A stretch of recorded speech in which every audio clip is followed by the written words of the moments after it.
I am going to commence, uh, and as people join in, they will join in. I'm going to do a brief introduction, and just as a reminder, th this is being recorded, so just so everybody knows. Um, and again, thank you for joining this presentation presented by the North Shore chapter of ASIS on CAPS, which is the Center for Aggression Management, being presented by John Byrnes. We're going to turn it over to him in a few minutes. I just got a couple short comments to make. By way of background, I am the current chapter chair for the North Shore chapter of As Is. I am Steve Siegel. I am Midwest Vice President and Sales with St. Moritz Security Services. The vice chair is on. Marina, why don't you introduce yourself real quick? Yes, hello everyone. Good day. Thank you for being here. As Stephen mentioned, I am the vice chair of the North Shore chapter, and happy to see some new and friendly faces. And I hope you enjoy your the presentation. I'm currently the regional security manager at Abbott here at the headquarters in North Chicago, Illinois. Okay. Nicole? Good morning, everybody. My name is Nicole Velez. I am the chapter secretary for North Shore, and I work here as the program coordinator for the Global Security Operations Center at AbbVie. So happy to have you guys on the call today. And uh, and go ahead, Andy. Introduce yourself too. Yeah, so I've been with the North Shore chapter for over 15 years, on and off different functions. Next year, well, hopefully planning to do vice chair function. And I'm doing a lot of things with the digital, and I am currently AI consultant and work as a fractional CAO for two organizations and growing my consultancy business. Thank you, Andy. As a reminder for everyone, if you could please, if you're not speaking, please mute. And at the bottom there's a thing where you can raise your hands. But yeah, if you could please mute yourself. Um, the North Shore chapter has been around for a very long time. Um, we have chapter meetings at the last number of places that we've been at has really been Hackney's on Lake Street.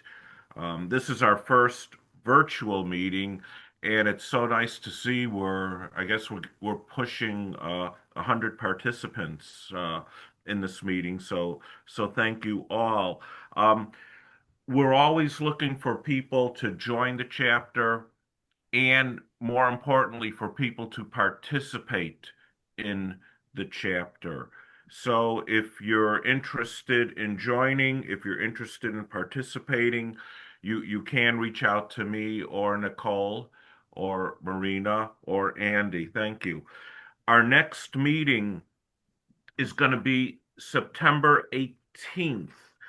And it's actually a combination meeting. It's at the Security Innovation Hub, which is 1300 South Kilbourne on the near south side of Chicago from noon to 5 p.m. And it's a number of companies getting together. If you're familiar with the Security Innovation Hub in Chicago, it's a very interesting place.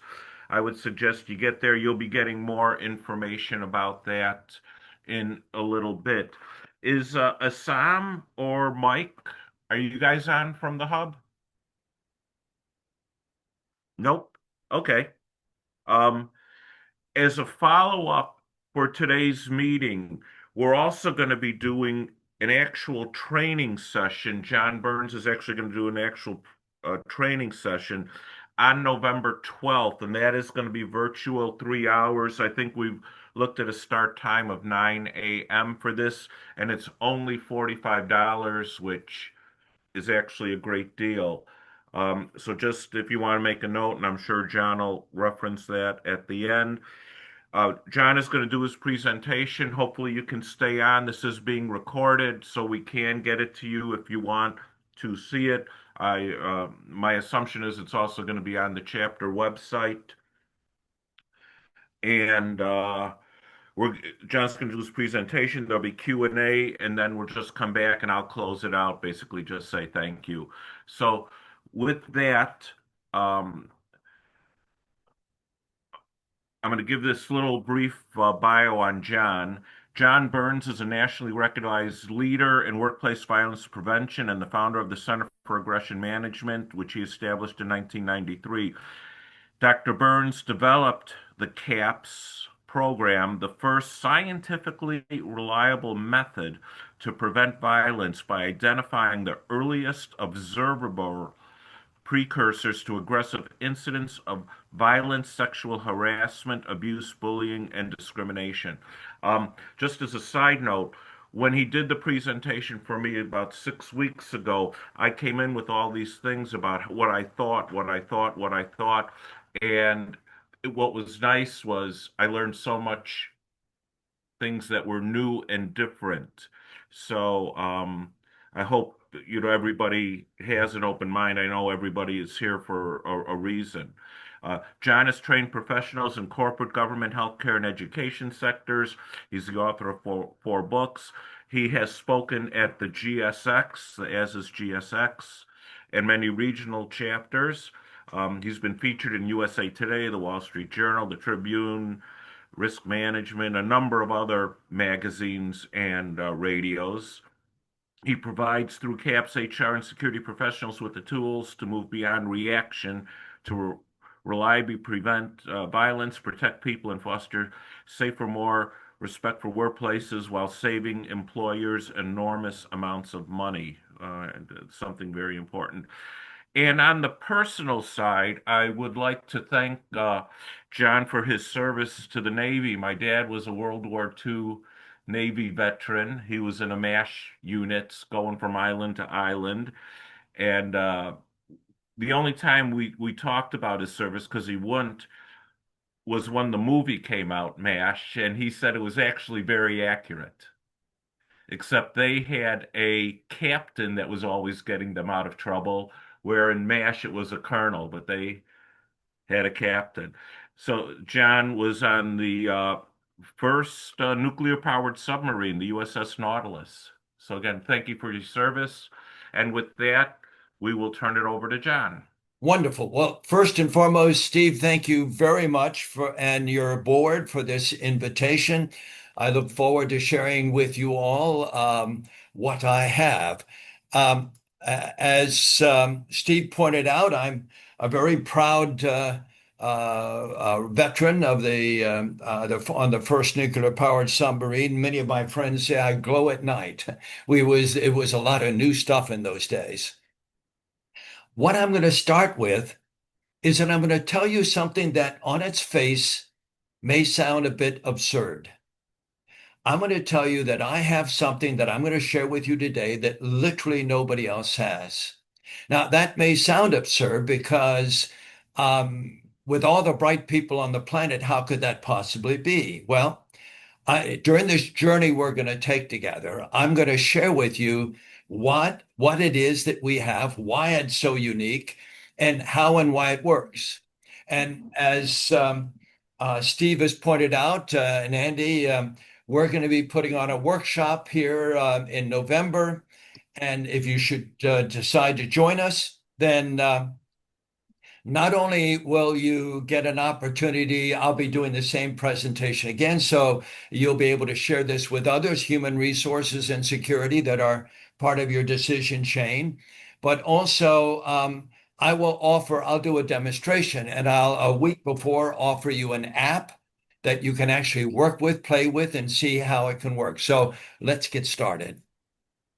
Often when I speak to employers, I'll say to those employers, if I were to take 50 random employees and place them before you, can you tell me with scientific reliability who the next bully, abuser, sexual harasser, discriminator, or violent person might be, how confident would you be of your ability to identify this person with scientific reliability? And because I use that phrase, ladies and gentlemen, I'm going to dedicate an entire slide to precisely what that means and actually get out in front and prevent these maladaptive behaviors before they actually occur.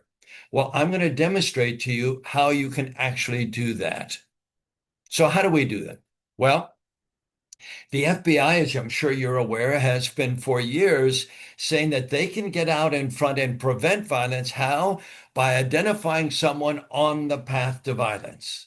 By identifying them on the path, they're out in front. They actually have the opportunity to prevent the violence in the first place. Well, we call that path the sequential successive precursors to violence. And these precursors, ladies and gentlemen, give us the ability to not only get out in front of violence, but also sexual harassment, abuse, bullying, discrimination. Here's an odd thing, and I'm going to dedicate an entire slide because there's no topic more fascinating than cybersecurity. I'm going to show you how you can get out in front of insider cyber attacker. And then, of course, assaultive behavior. And that our technologies allow us to do all of this with scientific reliability and without violating privacy regulations. So how do we do this? Before I go into in depth on this, I need to take just a moment and talk to you about mental health assessments and psychological evaluations. Why? Because if we listen to our media, all we all need to do is get mental health assessed or psychologically evaluated, and we wouldn't have these problems. Well, nothing could be further than from the truth. Let me explain. After the horrific shooting at Virginia Tech, 32 people lost their lives that day. The president got the brightest of minds in our country together, and they came to the following conclusion. Most people that are violent do not have mental illness, and most people that have mental illness are not violent. In fact, ladies and gentlemen, the shooter at Virginia Tech, Sung Hee Cho, was mental health assessed 3 different times. And in each and every occasion, he was deemed to be depressed and anxious, but not, I repeat, not at risk of hurting himself or others, just before he took 32 innocent souls. Not far from where I am in Orlando, Florida, the home of Mickey Mouse, was the horrific Parkland shooting. 17 people lost their lives. Nicholas Cruz was, yes, mental health assessed by the Florida Department of Family and Children and deemed to be, you got it, not at risk of hurting himself or others, just before he took those 17 innocent students and teachers. Then I want to bring forth and bring to your memory Jared Lee Loughner. This is the guy who shot Congresswoman Gabrielle Gifford. You may remember that. What you may not remember was 6 people lost their lives in that event that day. Here's a guy who clearly had a thought disorder. He was probably schizophrenic, one of the scarier of mental illnesses.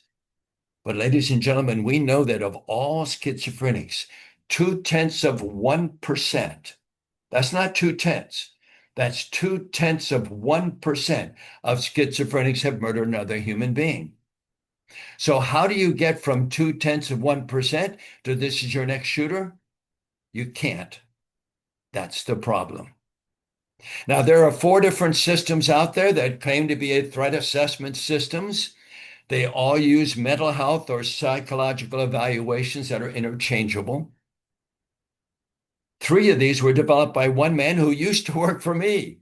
And if we didn't have a strong contract, he would be using CAPS. But because he didn't, he fell back on his mental health assessments. Again, they're not reliable. And we'll touch on this a little bit more as we go forward because of the reasons we've mentioned. They're too subjective. They can violate HIPAA regulations, and they're notoriously inaccurate. These precursors I'm going to share with you, and you're going to see them, are human-based. In other words, if you're addressing a human, no matter where on this planet you are, these will apply. Secondly, they're intuitive. I'm often asked, how much education do you need to be able to apply this system? Not very much if you've lived life at all, because these things make sense. As you will see them, you'll say, yes, of course, that's aggressive behavior. And that seems like it's the right place on a continuum for them to fit. You'll see this all. So, because of that, these are easy to understand, easy to learn, and easy to apply. We do not use mental health assessments, all for all the reasons mentioned. So we do not violate HIPAA in hospitals, healthcare, college campuses, et cetera, et cetera. We do not use culture, gender, education, age, sexual orientation, or religion. Why is that so important? We do not violate FERPA on our school campuses, and we do not violate the granddaddy of them all, the Civil Rights Act of 1964. And why is all this so important? Well, because we can record and track aggressive behavior with a certain impunity. Other organizations, other vendors that are sharing their that have this information are a little afraid to share it because they know that we'll be in confliction with all of those privacy regulations. With ours, you can share it. You may not want to share it, but that's up to you, but you can share it if you wish. Implementation is very simple, very straightforward. There are three components to it. Two are training, one is software. Now, we can train all people with all skills, and we do this all the time, but we can also, most organizations want a two-tiered system. So what we call aggression first observers. These are people on the front lines of aggressive behavior. We want to teach them not subjective references like scary, strange, weird, and menacing that can take you down a rat hole of he said, she says, but objective, measurable observables of human-based aggression. They put that information along with logistics into a CAPS mobile app, and it immediately goes to the next level of training, what we call certified aggression managers.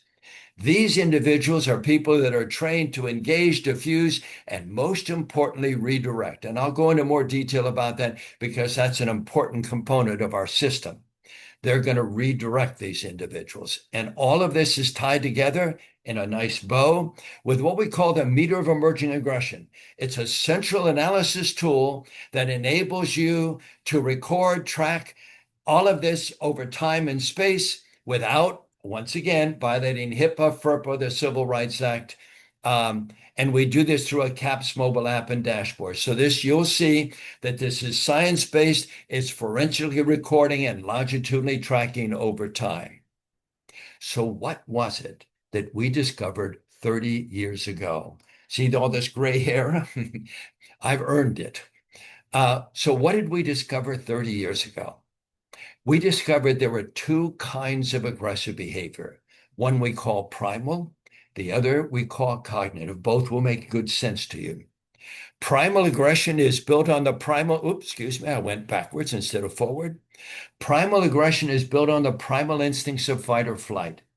It is fueled by adrenaline, that connection between aggression, the production of adrenaline, the increase in the heart rate that we can both observe, but also we can measure it, ladies and gentlemen. When I was working with the military, we were using infrared.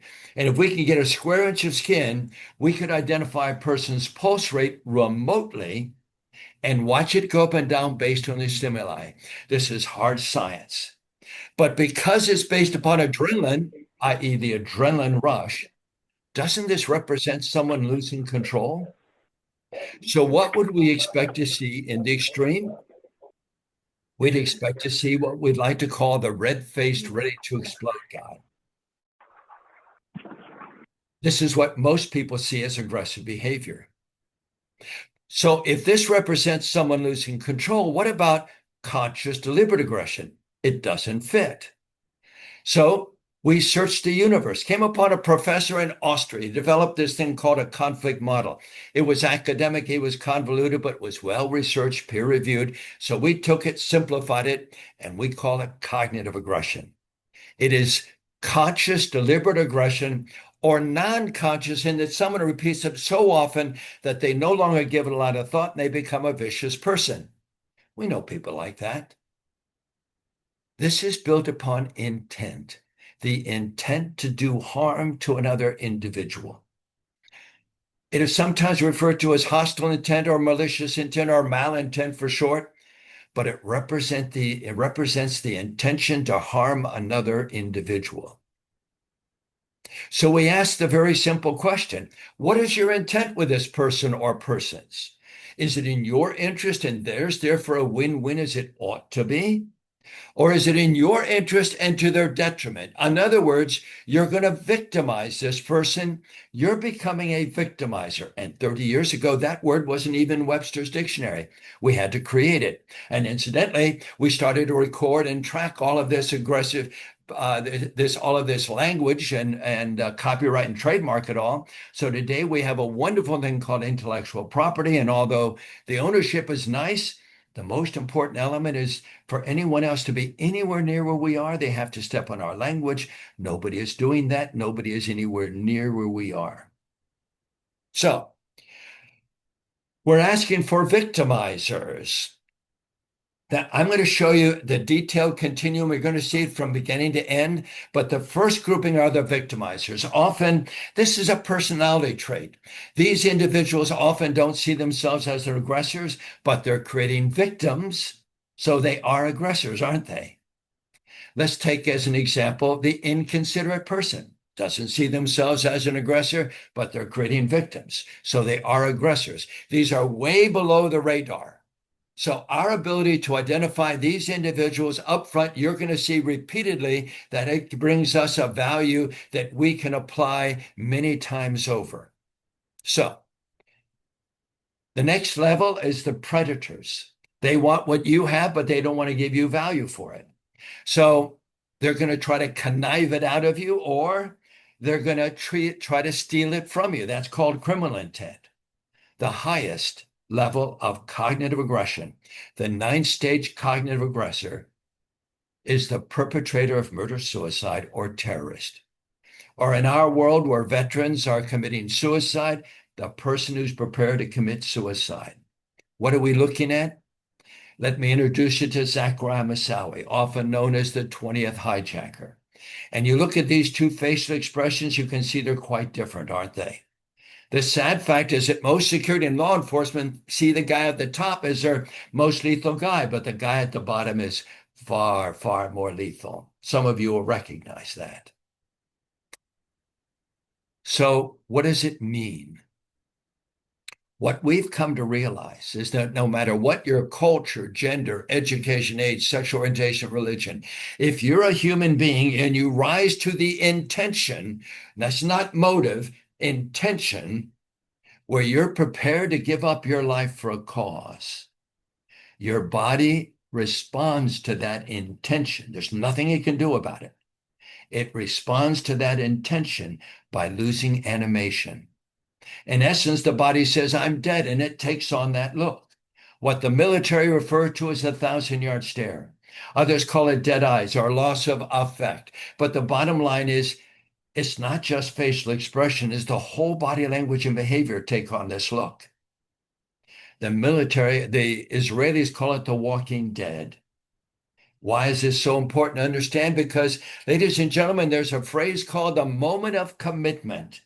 The moment of commitment is when an assailant decides to pull that weapon and start shooting. And from that moment of commitment to when the first round is discharged is just 2 seconds. 2 seconds. Let that sink in for just a moment.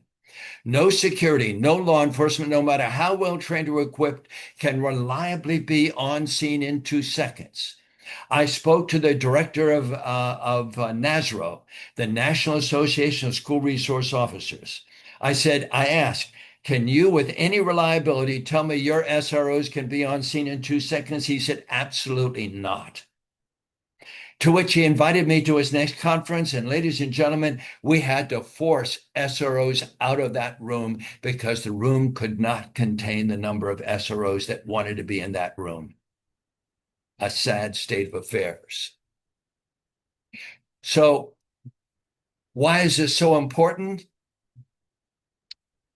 I'm going to tell you how Because what security is going to do, the most egregious of them all, is they're going to use active shooter response training, right?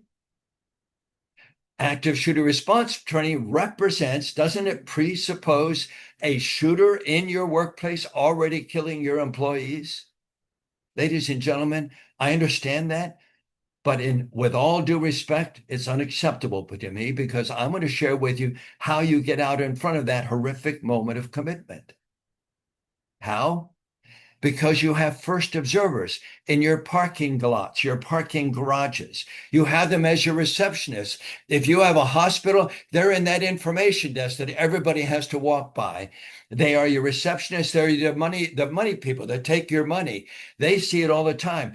They're your HR, your security personnel. These are the people that are on the front lines of aggressive behavior. It may only give you moments, but we have the ability. You're going to see how you have the ability to get out in front and prevent this horrific moment of commitment. So let's take a look at that. Here's your continuum of aggression.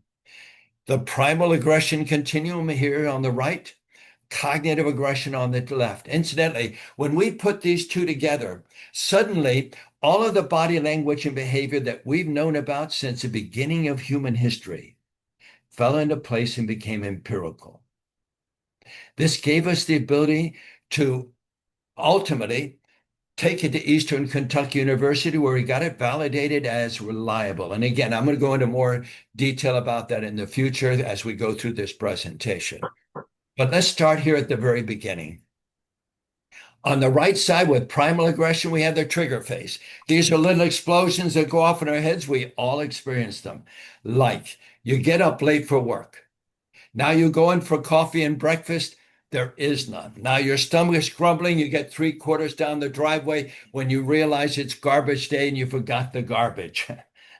You jam on the brakes, grab the garbage cans, drag them to the street. Now you get into morning traffic and someone cuts you off. We all experience these things. But ladies and gentlemen, the difference is simply we cope. As long as we're coping, everything is copacetic. But when we stop coping, when one trigger begins to build on top of the next, we enter into what we call the escalation phase and what we term mounting anxiety. Why? Because it changes us. It changes our body language. It changes our behavior. It changes the way we communicate with each other. We can identify these changes early on. I'll explain. Next thing I want to illustrate to you, along the side here, you see low risk, moderate risk, and high risk. Now, why do we have that? Well, in the case of Nicholas Cruz at the Parkland shooting, there were 45 calls made on Nicholas Cruz's bad behavior. Now, when I say bad behavior, I'm talking about he pulled a weapon out of his backpack, aimed at another student's head and said, I'm going to blow his brains out. Bad behavior. These calls were made to the school district, to the local sheriff's office, and even to the FBI. And ladies and gentlemen, no one had the sense of urgency enough to have prevented this from occurring. Why? When we have hundreds of people saying thousands of times, if you see something, for God's sake, say something, why isn't that reliable? Well, I can tell you very simply, humans tend to do what they perceive as in their best interest. They don't see it in their best interest to get involved, and they don't. It is that simple. So what makes the difference here? Well, first of all, you can see this is progressive. So they can see going from 1 to 2 to 3, etc. But in this case, you can see if you go from 3, low risk, green, to 4, yellow, moderate risk, now you can begin to imagine yourself being at risk if you do nothing. But here's the real key. If you identify someone at stages 1, 2, and 3, when it is the easiest to diffuse and redirect, and you don't, this person could be a 7, 8, or 9, and eventually you could become a victim. So now they have the impetus to get involved, and they do, and I've seen it happen repeatedly over the past 31 years. This is a fascinating aspect of this. You're going to see that not only is destructive conflict, but sexual harassment, abuse, bullying, discrimination, and excessive force all begin, ladies and gentlemen, at the fourth stage of cognitive intent-driven aggression. Now, why is that so important to say? Well, doesn't conflict resolution presuppose conflict? It does, doesn't it? Think about it. It presupposes conflict. Now, conflict resolution is a predominant program, a preemptive program to prevent escalation and violence, right? But in fact, we are reacting to conflict. We're not preventing it, are we? Because it presupposes conflict. Same thing with de-escalation. It presupposes someone already escalating that we're now trying to de-escalate. So we are reacting to these things. We are not preventing them. And because we know that there are humans who will express their conflict with violence, and haven't we seen that on college campuses across our land? These are students in conflict expressing themselves with violence. If you truly want to prevent violence, don't you have to get out in front of conflict? Conflict resolution and de-escalation don't do that, ladies and gentlemen. I'm going to show you how, but just a moment. The same thing goes for sexual harassment. Doesn't sexual harassment represent someone exhibiting sexual harassment behavior? Doesn't bullying in our schools represent someone exhibiting bullying behavior? Doesn't discrimination, excessive force, all of these things represent someone exhibiting these maladaptive behaviors? They do. Ladies and gentlemen, we are reacting to all of these things. We think they provide prevention, but they don't. They react to these elements. So what makes us special? Guess what? We have the precursors. Remember those things that would way below the radar, nobody is seeing them? The things like that inconsiderate person, it gives us the ability to actually identify these precursor behaviors, engage and redirect. So we take them off this escalation and we prevent them from ever becoming any of these incidents. We can prevent each of these incidents from occurring. Now, can we rely 100% on body language and behavior? The answer to that, of course, is no, we can't.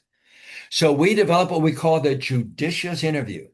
The judicious interview uses scientific cause and effect principles. Ladies and gentlemen, that word science is going to be repeated throughout this journey we're going to take together. Uses scientific cause and effect principles. In other words, we're going to ask specific questions or we're going to take specific action that produces a predictable result if someone's intention is to harm. You see, this is kind of our secret sauce.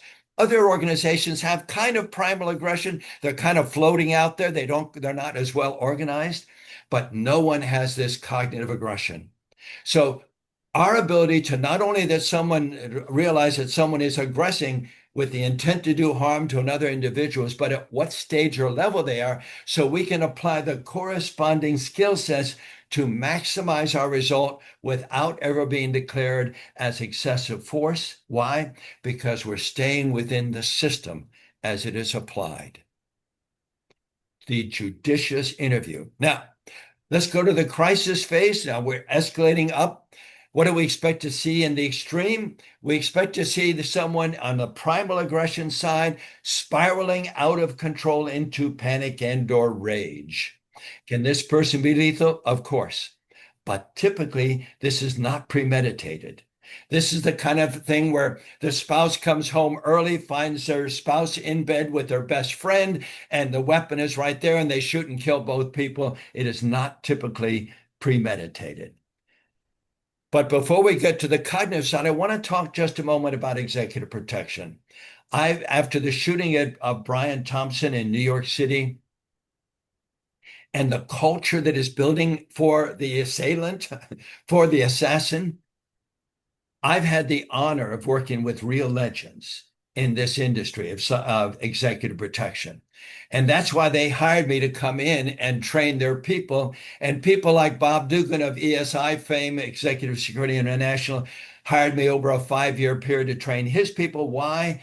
Because the difference between primal and cognitive aggression is an essential tool for them to get out in front of an assailant.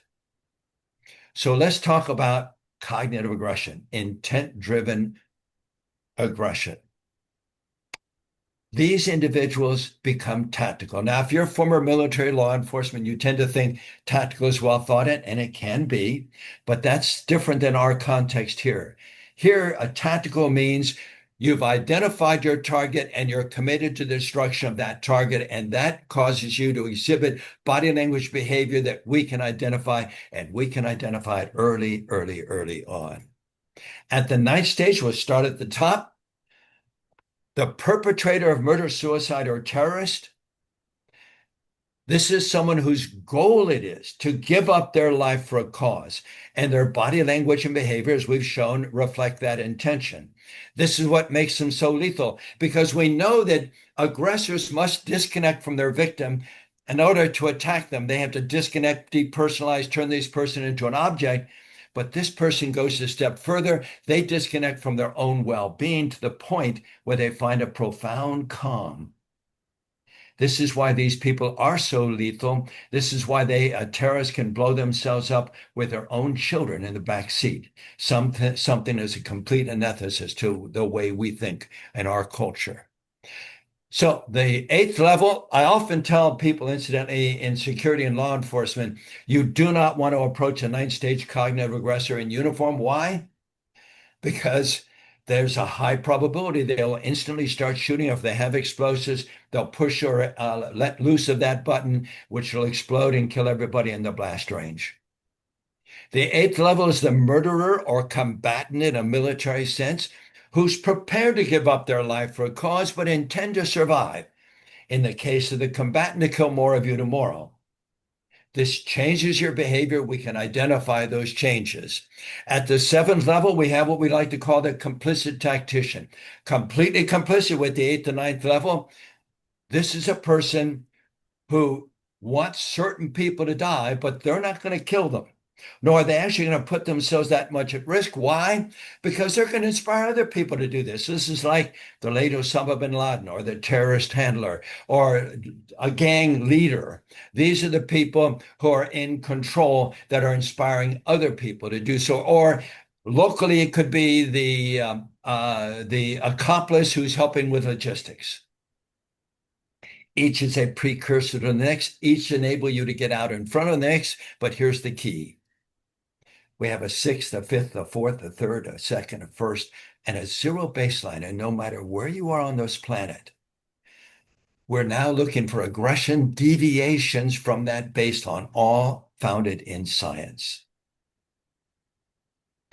Evidence-based best practices. I had the honor of representing at GSX, now called GSX, it was then ASIS International, at their conference in 2016.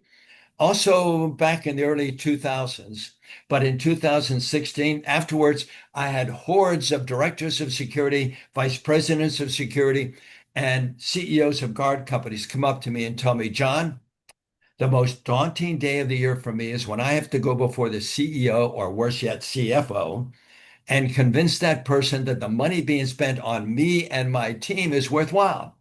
Why? Because I'm forced to prove a negative. Nobody's died, therefore it's all worthwhile. That's a tough thing to prove. And because of it, often when budgets are cut, often security gets cut first.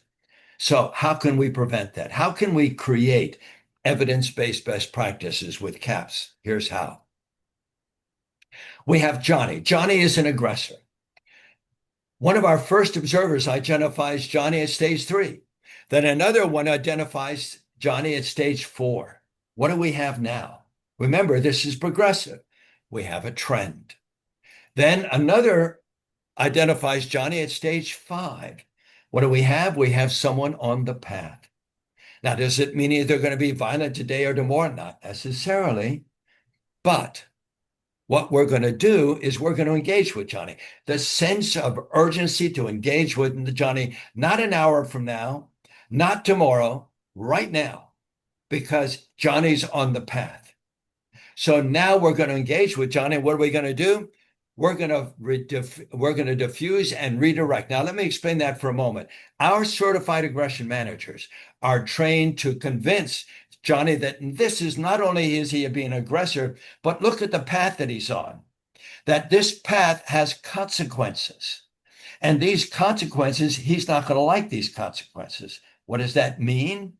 It means that we're going to convince Johnny that these consequences are not. Remember, humans tend to do what they perceive as in their best interest. But here's the key. We're going to redirect Johnny. We're going to offer Johnny an alternative path where Johnny can now take a constructive and positive path, leaving that constructive path, that destructive path behind. Why is he on this path? Not because I told him to be on it. He was on this path because he wants to be on this path. Why? He doesn't want those consequences. Ladies and gentlemen, what have we just done? We have prevented any subsequent escalation or violence from Johnny. That is a data point that demonstrates that we are preventing in real time this aggression from escalating into something that could be dangerous for this company and cost this company large sums of money. We'll talk a bit more about that in a moment. So let's assume for a moment we have 100 people who could go through this program. We're not expecting to find a lot of 7, 8s, and 9s. Why? Because we identified them at 3, 4s, and 5s, and we've redirected them so they don't become 7, 8s, and 9s. Now, of this 100, we determine, and here's the language, ladies and gentlemen, this individual, Johnny, no longer has an intent to do harm. Listen to that for a moment. Johnny no longer has an intent to do harm. And because of that, Johnny no longer is a threat. He's back becoming a productive member of the team. So we can proclaim that our facilities are as safe as possible, the highest form of evidence-based best practices. So why is that? Of these 90 are back at work. Of the remaining 10, 5 are in counseling. 5 have been suspended pending a more thorough investigation. So once again, our facilities are as safe as possible. That using evidence-based best practice, think about the value that brings to the company in keeping loyal employees, high-performing employees, and attracting new employees. Human resources. This is why I encourage you to bring human resources next time. Why? Human resources has been the bane of existence for many HR, especially when they're the vice president over a director of security. They seem to speak different languages. So how do we speak the language of HR? Well, one thing we've come to realize is that for a relationship, whether that's personal, business, academic, law enforcement, security, whatever it might be, for it to be genuine and sustainable, it must have one key element. What is that element? Trust. Trust. The interesting thing here, ladies and gentlemen, is that we have all kinds of metrics to determine value and evaluate performance, but there are almost no metrics whatsoever on the planet to measure trust. But we are able to identify distrustful behavior. What is distrustful behavior? That's aggressive behavior at those very low levels, way below the radar that we talked about early on. So we can identify these behaviors and we can, once again, redirect them. What does that mean? We are enhancing trust throughout an organization. What does that mean? We're enhancing teamwork, leadership, loyalty, performance, productivity, and yes, even profitability. We are enhancing by enhancing trust. And we're enhancing trust because we're identifying distrustful behavior and redirecting it so it becomes trust. We're enhancing trust. I want to chat just a moment about cybersecurity, one of the hottest topics on the planet today. For the last 4 years and then some, I have been an active member on the National Sheriff's Association's Cybersecurity and Crime Work Group. What have we learned? We've had the elite of the elite come present to us. Why? Because they want access to our sheriffs, right? So what have we learned? We've learned that they're pretty darn good at keeping out hackers. Incidentally, I'm not an expert in the technology side of it at all. It's like Greek to me. I'm the behavioralist on this team. So what have I learned and what did we learn? These people are pretty darn good at keeping out hackers, but what they're abysmal at, ladies and gentlemen, is identifying the insider threat. That person who already has access and authority, who a month ago was worthy of your trust, a week ago became disgruntled or worse yet, compromised. And according to an expose from 60 Minutes, China, more than all of the other countries combined, are out compromising people. And on the basis of 6% of separation, they figure they can compromise you, they can compromise people you know, and therefore get information, access to information that they want. So the bottom line is, how do you identify this person who's transitioning from worthy of trust to disgruntled or worse yet, compromised to treachery? It turns out that the only effective way to do so is through caps. That caps through, remember that lowest level that we talked about that nobody else is seeing? Our ability to identify these behaviors, engage, these are the people, because I can assure you that when you're part of a trusted group and you've been compromised or you decide to move away, you will start disconnecting. These are very subtle things, but this is what we teach people how to identify, engage, and diffuse. So we wrote a report that was presented to the sheriffs. There are 3 parts to it. The first part was the technical part, once again, Greek to me. The second part I wrote. And the third part is, if you don't do parts 1 and 2, you're leaving yourself vulnerable to attack and hacking. We talked about scientific reliability. Here we take it right from the APA's dictionary. For something to be considered scientifically reliable, it must produce consistent and measurable results over time and repeatedly. Well, we took this to Eastern Kentucky University, to their SAT team, their Student Assistant Intervention team, where they had it for over 2 years. Dr. Good was the chairperson of that team, as well as the vice president of student affairs. She wrote this wonderful letter. This is the first paragraph, the most germane. CAPS, the meter of emerging aggression, has produced evaluations and results that are consistent with the observations of our student assistant intervention team, most of which had their PhD. Ladies and gentlemen, that is scientific reliability. She also wrote that our campus legal counsel is very pleased that we're using the CAPS training and MEA software to record all the information we gather, including actions taken in a clear, concise, and formal way. So what does that look like? Here's the app. You can see that we can record and track longitudinally over time without violating HIPAA, FERPA, or the civil rights, or incidentally, European Union's GDPR as well. We don't violate any of those things. We display the level of aggression. As you can see, we take the primal and cognitive aggression, we narrow it down to 7 different categories: behavior, communication, interaction, demeanor, facial expressions, tactical movement, and other concerning factors. You're identifying behavior. You go into under behavior as an example, and you're finding the corresponding list of what you're viewing and what's on the list. By doing so, you're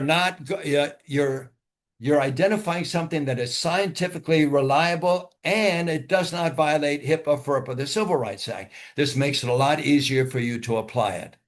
Secondly, it illustrates the threat level. You can see down here the meter of emerging aggression says that you are at level 6. You want to be prepared for the highest level of threat. First of all, at a glance, you're seeing the totality of the circumstances, whether you do 1 or all 7. You see the totality of the circumstances, all color-coded. Green for low risk, yellow for moderate risk, red for high risk. So you're seeing everything. Now you're preparing yourself for the highest level of threat. This way you're not caught off guard or blindsided by it. And then we offer the recommended responses. Now understand, you're going to see here in a moment that you're fully trained and you're fully competent in that training. I'm going to illustrate that to you in just a moment. But you've just been assigned by the administrator, who's also a certified aggression manager, to engage with Johnny. You have a few moments. You can click on this button right here, best practices for stage 6, and it'll give you everything you needed to know about best practices for someone at stage 6. So now you're fully prepared to engage and maximize your result. This system has its own emergency procedures. They're Israeli, so they're pretty good. But if you want your own companies or clients in there, we can do that for a slight upcharge. Now let's look at the overall package. You have an army of first observers. What are they using? Objective, measurable observables of human-based aggression. Who are these people? They're people on the front lines, security, human resources. We're not here to tell you who they should be. You tell us, and we train them. Then they put this in an app and immediately goes to a dashboard and immediately goes out to all certified aggression managers. Why? Because we want their feedback. They may know Johnny, they may know this, they may have participated in some fashion. They can make recommendations to the administrator as to who should be involved and what techniques they should be using. Multidiscipline team. We recommend a multidiscipline team to be on this team, but I have to tell you that I have not been to a college campus, and I've been over 160 different campuses over these past many years, and to corporations. The director of security almost always pulls me aside and says, John, human resources, mental health, social services, they just don't get it. They don't understand and respect threat well enough. So we don't share everything we have with them. Then I get into the body of that organization I'm training, and typically it's the vice president of human resources or mental health or social service pull me aside and say, John, we're a little concerned that security can get too heavy-handed, so we don't share everything we have with them. Well, what does this mean, ladies and gentlemen? It means you've got departmental silos that create gaps that aggressors simply walk through with ease, with ease. With CAPS, we eliminate all of that. The director of mental health at Eastern Kentucky University was on our team. She could not and would not talk to us about mental illness or disorder, but she could and did talk to us about aggressive behavior. And when she was involved and she would take someone down a different path, we didn't worry about it. We didn't go through that fear impulse where we think, too often mental health professionals see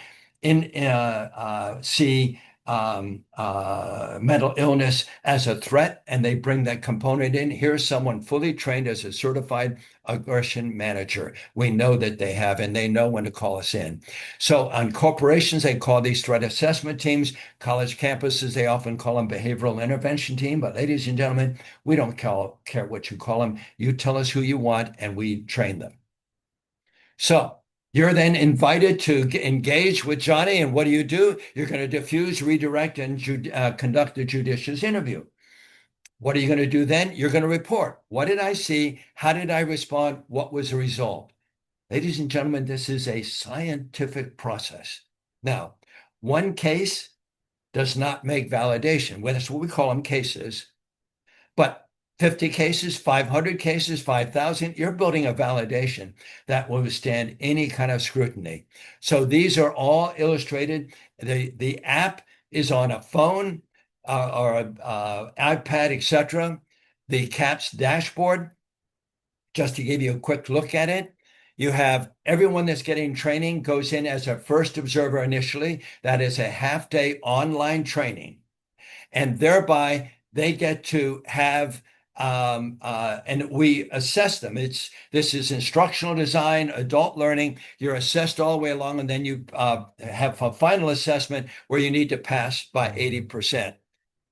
I haven't had anybody not pass it. Remember, we're using human-based intuitive indicators. So it's very easy, but in case you're having a struggle with it, you get 5 tries. Then Everyone you want to go become a first observer, a certified aggression manager goes through a 1 day training. This is all online. You can do it in a day and a half and everybody can be trained, or you can do it at their own pace outside the work environment. But they can get fully trained. This is a 1 day, 7 hour training, all online in increments of 45 minutes to an hour. So you can leave and come back at most any time. The existing cases are clear here. This is what your dashboard administrator sees. Everything is color coded so your eyes go right where they need to be. You see here what did the person you're going to see what's on that app, along with logistics, names of people, contact, the locations, etc., etc. You assign one or more certified aggression managers, and here's where you see their findings. Next, you have actions taken. This is where the dashboard administrator in real time, this is date and time stamped, they create their narrative. Here's what happened. Here's what we're doing. This is the ongoing process. These are the people involved.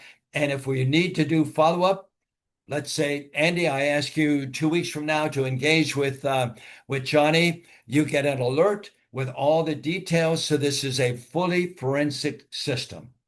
Ladies and gentlemen, our last slide. Current programs are simply not reliable. Why? Mental health assessments are notoriously inaccurate because they're too subjective. They can violate HIPAA. See something, say something. It's just never been reliable. All other programs that are on the planet are reactionary. They're reacting to incidents that are occurring. The active shooter is the most egregious because in active shooter response, you're responding to someone who's already murdering your employees. That's unacceptable in my view. Where caps in the state of California, where Senate Bill 553 requires all employers with 10 employees or more, our system is the only system that is fully compliant. It is scientifically reliable. It does not violate HIPAA, FERPA, the civil rights, or the European Union's BDG PR. It is founded in science, it's evidence-based, and it does so in real time. And its technology is intuitive, easy to use, inexpensive, and fully scalable. Ladies and gentlemen, this is the only system that offers the opportunity for innocent people not to become victims because it's preventative. It offers for aggressive people not to become perpetrators and destroy their lives. And it saves employers enormous amounts of money. Why? Because if something becomes egregious enough where termination is involved, you have legal costs, security costs, and then all the retraining of new people, hiring and retraining of people. Ladies and gentlemen, that's my presentation. It took me a little over, but you have my contact information here. I look forward to reaching out and saying thank you. Andy and Stephen, I'm here to answer any questions, but they can take over from here. And I'm happy to offer this workshop that we're going to do here in November. But meanwhile, if you have others you wish to put on board and have them, HR and other professionals, by all means, have them do so. And I stand ready to answer any and all questions you may have. Okay. Well, thank you, John. Thank you. We will, so it is open for questions. One of the questions is right off the bat, do you do in-person training? We do an in-person training, but we do this kind of training as well, which can be a lot less expensive. And of course, the online training that we can do is significantly less expensive. But yes, I'm happy to go to places and conduct in-person training. Okay. Um, Jerry, Other questions? Jerry's Feel raised his. free. Andy, can people just unmute themselves and ask the question? Yeah, that's the best way. So please unmute yourself if you do have a question, or you can actually put it in a chat as well, and we'll relay that in a second. So yeah, we got about 15, 20 minutes for the Q&A. So ask questions when you do have a expert in a room. So I saw that Jerry Galvin raised his hand. Jerry, do you have a question? No, sorry, I was just clapping for the Oh, presentation. testing the system. Okay, all right. And please understand, often because this is so much new, that often I see kind of deers in the headlights kind of look because you're assimilating all these new things that I presented to you. Uh, Take your time and please also understand you can reach out to me directly. I'll do the same presentation for you personally and or other people on your team. By all means, but you can reach out to me by email. I'll answer your questions or by phone. You got my number there as well. Okay. Um, so here's a question. Let me open it up. It says, I am curious in what ways have the see something, say something program failed? Well, you're asking me to prove a negative, and that once again is very challenging to do. What I will tell you is it hasn't enough worked. There are too often after the fact, we know that people knew about these things and said nothing. That's the best illustration that I can share. Yeah, I'm going to comment on that.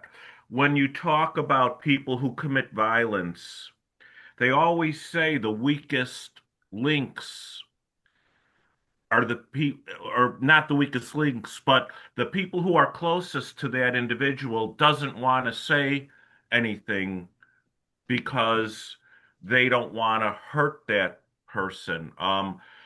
Similar for those who are in the Chicago area and they talk about the gangs and the gang members and how come they're not being turned in because the family knows if they turn a gang member in, the other gang members are going to come after maybe not them, but their children, their wife, their sons, their daughters, their grandparents, their parents. So they're afraid. So I think maybe that's, Steve, can you I know, add to that, please? That's such an important, profound comment. All the current programs, because they're reactionary, they are punitive types of programs.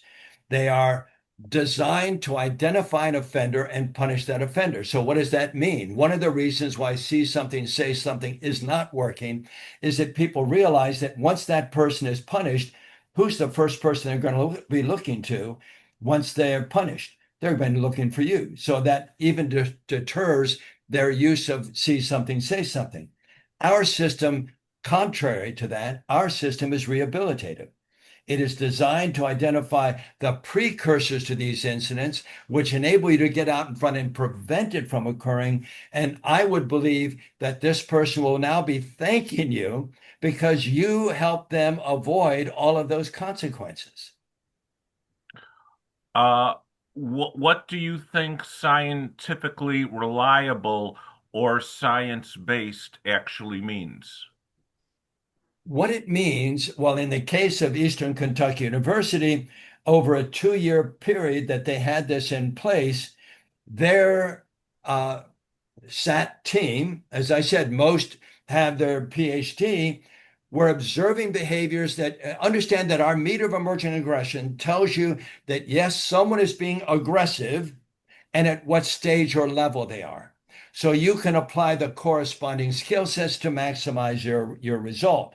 What they were attesting to was, yes, when these people were in fact being aggressive by their own observations, yes, they were at the level designated by our meter of emerging aggression, and yes, the responses they used were effective responses in redirecting these people so that they can prevent further escalation. That is scientific reliability, and this was done over a 2 year period.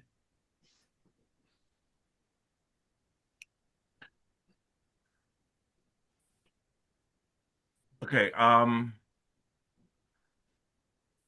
That follows the definition of okay, the so APA's so American the Psych. debate is that is not scientifically reliable or science-based. Well, I beg to differ.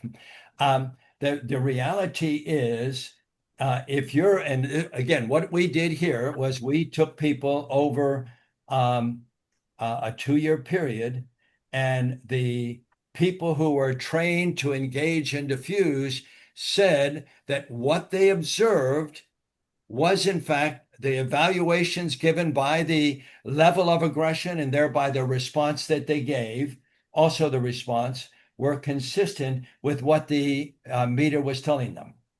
And to that end, it fits the definition of the American Psychological Association that it produced consistent and repeatable results over time. Okay. Okay. Um, so we do have a couple comments. Thank you. Great presentation. So thank you all for participating. Any other questions? And then I just have a couple closing comments, real brief. Any other questions? Okay. Um, Thank you, John. Thank you very much. I'd like to thank everybody who stayed on the call. Um, Most of you did. So thank you. Thank you for doing this. I want to remind you that and we'll get information out on that on his the next thing that he'll be doing and the presentation on November 12th. Um, Also want to remind everyone that the next chapter meeting is going to be September 18th at the Security Innovation Hub, 1300 South, what is that, 1300 South Kilbourne in Chicago. It's actually very easy to get to. And there is on-site parking, paved on-site parking, which is nice. And it should be a nice day. Many different groups are participating, as is United Center, SIA, Salient, uh, Zenatel, just to name a few, as well as the North Shore chapter here. Um, we're looking for members and people to participate. So please, if you're interested in joining the chapter or becoming an active participant, let us know. And if anybody else wants to say anything, great. If not, I appreciate everybody coming on today. Thank you. And we'll go from there. Again, Steve, Andy, and board members, thank you very much for the opportunity to share CAPS with you. Yeah, thank you. Thank you, John. So Appreciate it. on that November 12th, we'll actually make it like a 3 hour seminar. It's gonna be really building up on what John presented today, but we'll go a little bit deeper from the behavioral perspective as well. So that's going to be a great seminar. I strongly encourage you to invite your other leaders, other decision makers, especially those from those different teams that you might need some help with presentation. But contact John, and like he mentioned, he can do that presentation directly to your organization, and we'll be doing the nice seminar exactly on November 12th. We'll start at 9, so it's going to be a packed seminar. We'll present probably within a week or two. We'll send the full agenda for it, exactly what we'll cover, and how that day will progress. So thank you everybody for coming on board today. And Andy, again, if everybody sends me their contact information, then I will prepare to give them an app, say a week or so before the event, so they'll be able to play with it and work with it. And then on the day, then they'll see that actually interact with the dashboard that we'll have already built for them. Yeah, absolutely. So within 2 weeks, we'll send a follow-up email. John will probably send a shorter email within 1 week with his contact information, but more information will be coming about the seminar within 2 weeks, and we'll have a separate portal for that to register, as well as stay in touch with John and our chapter. Okay. Thank Thank you. you all. Thank you very much. Thank you. Thank you.